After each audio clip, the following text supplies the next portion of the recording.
भगवान कृष्ण द्वारा दिए गए उपदेशों में से एक मुख्य बिंदु यह है कि सांख्य और योग दोनों ही विधियां एक ही लक्ष्य को प्राप्त करने के लिए हैं, जो कि आत्म साक्षात्कार और परमात्मा के साथ एकत्व है।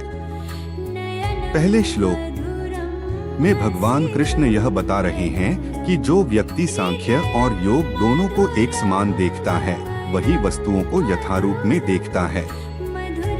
यह दर्शाता है कि दोनों ही विधियां एक ही परिणाम को प्राप्त करने के लिए हैं, जो कि आत्म साक्षात्कार और परमात्मा के साथ एकत्व है।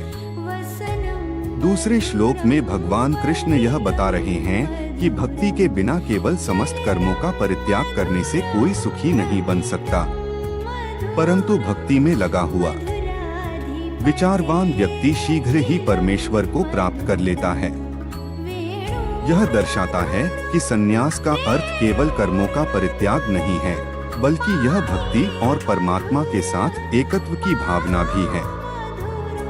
व्याख्या में यह बात भी स्पष्ट है कि सांख्य और योग दोनों ही विधियां एक ही लक्ष्य को प्राप्त करने के लिए हैं। सांख्य विधि में मनुष्य को पदार्थ से विरक्त होना पड़ता है और भक्ति योग में उसे कृष्ण भावना भावित कर्म में आसक्त होना होता है। वस्तुतः दोनों ही विधियां एक हैं, यद्यपि ऊपर से एक विधि में विरक्ति दिखती है और दूसरे में आसक्ति है। मैं आपको भगवद गीता के महत्वपूर्ण सिद्धांतों की व्याख्या देने के लिए तैयार हूँ। यह व्याख्या 3 भागों में दी जाएगी, जिसमें पहले भाग में सांख्य और योग के बीच संबंध की व्याख्या की जाएगी, दूसरे भाग में संन्यास के अर्थ और महत्व की व्याख्या की जाएगी और तीसरे भाग में भगवद गीता के उपदेशों के महत्व और उनके जीवन में उपयोग की व्याख्या की जाएगी। भाग 1 सांख्य और योग के बीच संबंध। भगवद गीता में भगवान कृष्ण द्वारा दिए गए उपदेशों में से एक मुख्य बिंदु यह है कि सांख्य और योग दोनों ही विधियां एक ही लक्ष्य को प्राप्त करने के लिए हैं, जो कि आत्म साक्षात्कार और परमात्मा के साथ एकत्व है। सांख्य विधि में मनुष्य को पदार्थ से विरक्त होना पड़ता है और भक्ति योग में उसे कृष्ण भावना भावित कर्म में आसक्त होना होता है। वस्तुतः दोनों ही विधियां एक हैं, यद्यपि ऊपर से एक विधि में विरक्ति दिखती है और दूसरे में आसक्ति है। यत् सांख्यः प्राप्यते स्थान तद्योगैरपि गम्यते एकं सांख्यं च योगं। यह पश्यति स पश्यति 5:205। इस श्लोक में भगवान कृष्ण यह बता रहे हैं कि जो व्यक्ति सांख्य और योग दोनों को एक समान देखता है, वही वस्तुओं को यथारूप में देखता है। यह दर्शाता है कि दोनों ही विधियां एक ही परिणाम को प्राप्त करने के लिए हैं, जो कि आत्म साक्षात्कार और परमात्मा के साथ एकत्व है।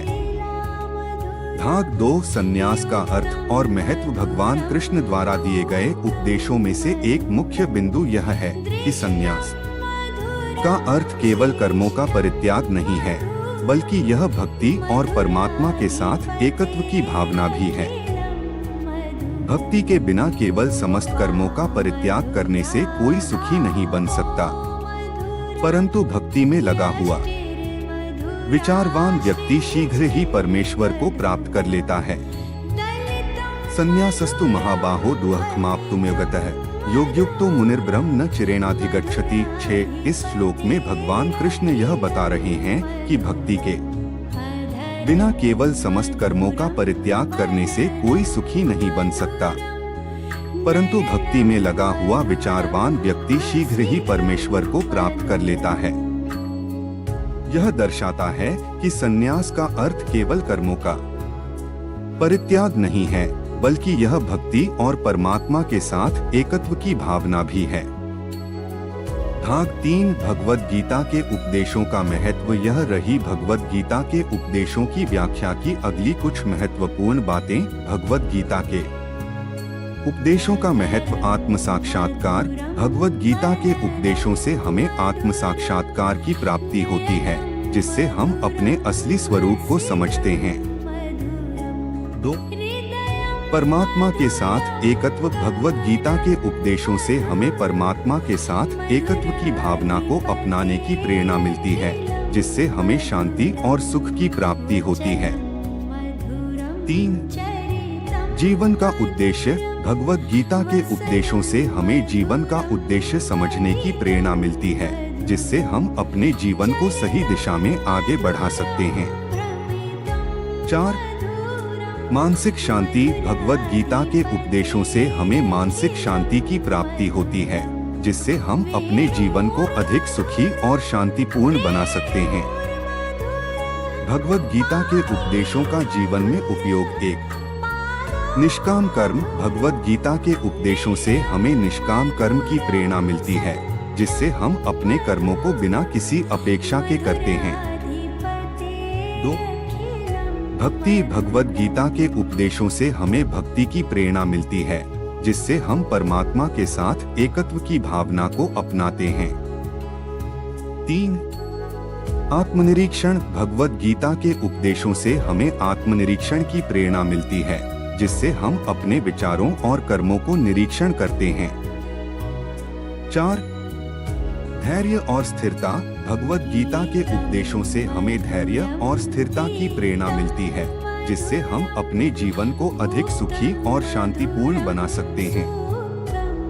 भगवद गीता के उपदेशों के प्रमुख सिद्धांत। 1. वेदांत दर्शन। भगवद गीता के उपदेशों में वेदांत दर्शन के सिद्धांतों को अपनाया गया है, जो आत्म साक्षात्कार और परमात्मा के साथ एकत्व पर बल देते हैं। 2. भक्ति योग। भगवद गीता के उपदेशों में भक्ति योग के सिद्धांतों को अपनाया गया है, जो परमात्मा के साथ एकत्व की भावना को अपनाने पर बल देते हैं। 3.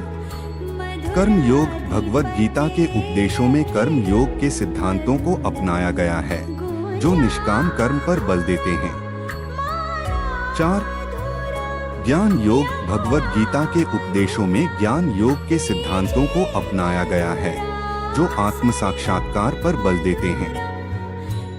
यह रही भगवद गीता के उपदेशों की व्याख्या की कुछ और महत्वपूर्ण बातें। भगवद गीता के उपदेशों के प्रमुख सिद्धांत। 5.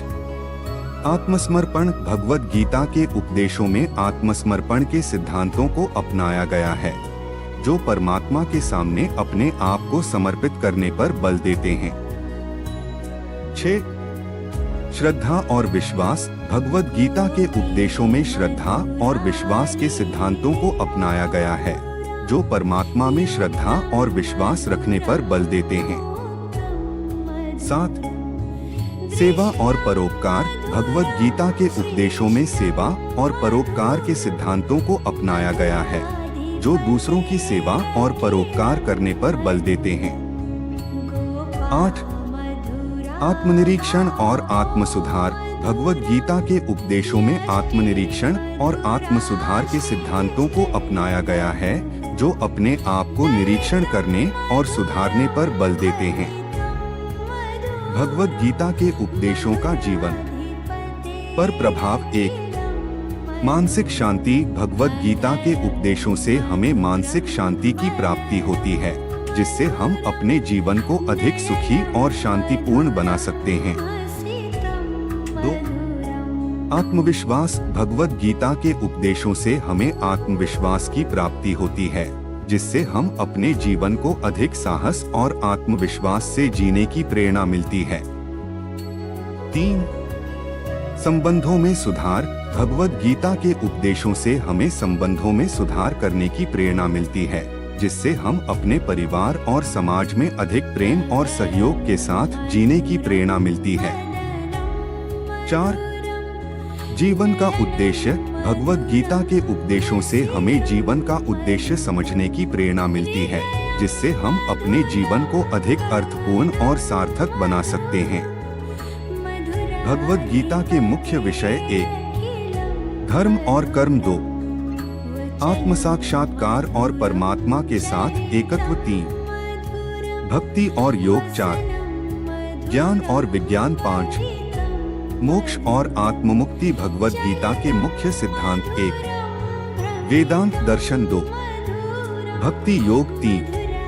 कर्म योग 4, ज्ञान योग 5, आत्मसमर्पण भगवत गीता का महत्व 1, आत्म साक्षात्कार और परमात्मा के साथ एकत्व 2, मानसिक शांति और आत्मविश्वास 3, संबंधों में सुधार 4, जीवन का उद्देश्य और अर्थ भगवत गीता का प्रभाव 1, हिंदू धर्म पर 2, भारतीय संस्कृति पर 3, विश्व संस्कृति पर 4, व्यक्तिगत जीवन पर भगवत गीता की विशेषताएं 1, सरल और स्पष्ट भाषा 2, गहरे अर्थ और विचार 3, आत्म साक्षात्कार और परमात्मा के साथ एकत्व पर बल 4, जीवन के सभी पहलुओं को कवर करना। भगवत गीता में भगवान कृष्ण द्वारा दिए गए उपदेशों में से मुख्य बिंदु यह हैं। 1, जो व्यक्ति अपने कर्मों को भगवान में समर्पित करके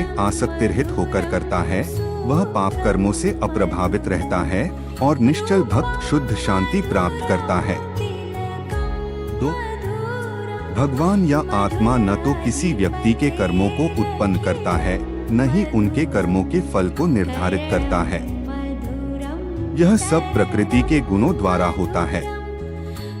3, ज्ञानी और विनीत व्यक्ति सभी जीवों को समान दृष्टि से देखते हैं। 4, ज्ञानी और विनीत व्यक्ति अपनी इंद्रियों पर नियंत्रण रखते हैं और परमात्मा की उपस्थिति का अनुभव करते हैं। 5, जो व्यक्ति भगवान को समस्त यज्ञों तथा तपस्याओं का परम भोक्ता, समस्त लोकों तथा देवताओं का परमेश्वर एवं समस्त जीवों का उपकारी एवं हितैषी जानकर मेरे भावनामृत से पूर्ण पुरुष भौतिक दुखों से शांति लाभ करता है। भगवत गीता के इन श्लोकों में भगवान कृष्ण यह बता रहे हैं कि कृष्ण भावनामृत में रहते हुए किस प्रकार से हम अपने कर्मों को भगवान की सेवा में लगा सकते हैं और आसक्ति रहित होकर कर्म कर सकते हैं, और इस प्रकार से हम भौतिक कलमश से मुक्त हो सकते हैं और आत्मशुद्धि प्राप्त कर सकते हैं।